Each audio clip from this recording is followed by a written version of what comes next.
অনেকে জাকির নায়েক এর বিরোধিতা করে, এইগুলির কথা কইয়ে লাভ নাই। জাকির নায়েক হলো আয়াতুম মিন আয়াতিল্লাহ, এটা আল্লাহর নিদর্শন এই পৃথিবীর বুকে। কারণ তারে আল্লাহ যে কি দিছে সুবহানাল্লাহ। জাকির নায়েক আর আমি সৌদি আরবে একটা কমিটির সদস্য, উনিও আমি বছরে একবার দেখা হয় ওখানে, কিন্তু এটার উপরে আরেকটা কমিটি আছে, ওটার আমি সদস্য, উনি কিন্তু সেটার না। ওখানে হইল সুদাইস হারামাইনের, আমি মুফতি, সৌদি আরব গ্রান্ড মুফতি, ওই হারামাইনের ওই বাইতুল মাকদাসের ইমাম, এই ধরনের কিছু লোকরা সর্বোচ্চ কমিটিতে, আমি দুটো কমিটিতে আছি। তো জাকির নায়েক উনি ওনার স্পেশালিটি কি? মুকারানাতুল আদিয়ান।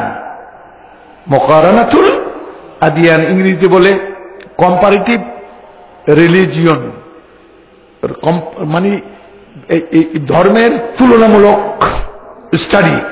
এই ক্ষেত্রে তার জুড়ি নাই বর্তমান পৃথিবীতে। এবং তিনি যখন হিন্দু ধর্মের রেফারেন্স দেন, হিন্দুরা হা করেছে, কেউ লুকিয়ে যারা জানেই না উনি রেফারেন্স দিচ্ছেন তার কত নম্বর শ্লোকে, কোন কিতাবে, কখন বলে দিচ্ছেন। আর পন্ডিতেরা ওনার কাছে বসে থাকে চুপ করে, মনে হয় এরা প্রাইমারি ছাত্র।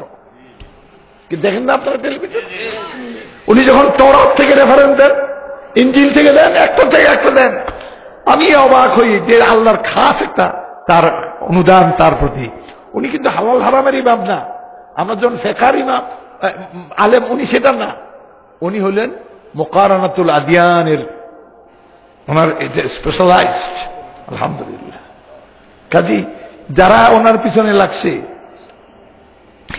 শামসিকির শামসিকির শামসিকির ছিলেন, শামসিকির ছিলেন না? সূর্যের ব্যঙ্গায়, কে ব্যঙ্গায়? শামসিকিরি।